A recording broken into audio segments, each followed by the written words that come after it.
সাংবাদিকদের উপর আবার আক্রমণ হয়েছে, ভীষণভাবে আক্রান্ত হয়েছে আমাদের সাংবাদিকরা। এদেরকে রড দিয়ে পিটিয়ে, মানে এদের পেছনে দুষ্কৃতিকারীরা ছুটতে ছুটতে ওদেরকে মেরেছে রড দিয়ে, মারাত্মক। যেটা কিছুক্ষণ আগে প্রণব বলছিল যে হিন্দি সিনেমাতে এরকম দেখা যায়।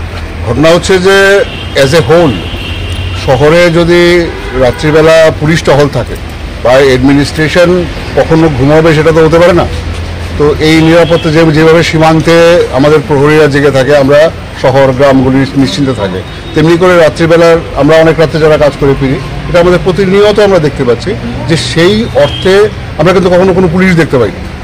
তো ঘটনা হচ্ছে এইগুলি স্ট্রং হলে, অ্যাডমিনিস্ট্রেশনের এই জায়গাগুলি স্ট্রং হলে আমরা নিশ্চিন্তে কাজ করতে পারি, নিরাপদে কাজ করতে পারি।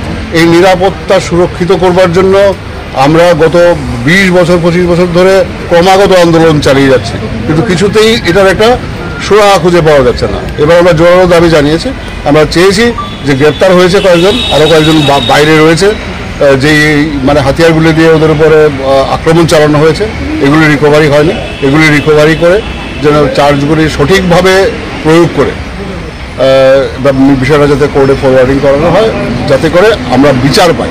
We are here only for justice, we want justice.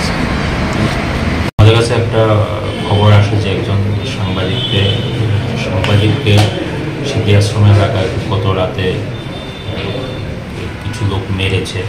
Accordingly আমরা খবর পাওয়ার সাথে সাথে ইনকোয়ারি করি, আমাদের সাথে কমপ্লেনও আসে। সেই অনুযায়ী আমরা 6 জনকে এখন অব্দি ডিটেন করেছি,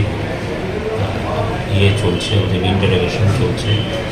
আমরা একটা কেস রেজিস্টার করে আমরা অ্যাজ পার ল আমরা ওদেরকে কোর্টে ফরওয়ার্ড করি। মানে কী কারণে কেন মেরেছে কি কিছু পাওয়া গেছে? এটা আন্ডার ইনভেস্টিগেশন, আমরা ইন্টারোগেশন করছি। কমপ্লেনে লেখা আছে যে ওদের রাস্তা দিয়ে আসছিল, একটা প্রোগ্রাম করে মগানগর থেকে, রাস্তা আটকে ওকে মেরেছে। আগে এটা আমরা দেখছি একটা ইনভেস্টিগেশন। যে জিনিসগুলো মেরা হয়েছে সেগুলোকে উদ্ধার করা হয়েছে, এগুলো উদ্ধার করা হবে। আমাদের টিম গেছে, খুব তাড়াতাড়ি আমরা করতে হবে। Thank you.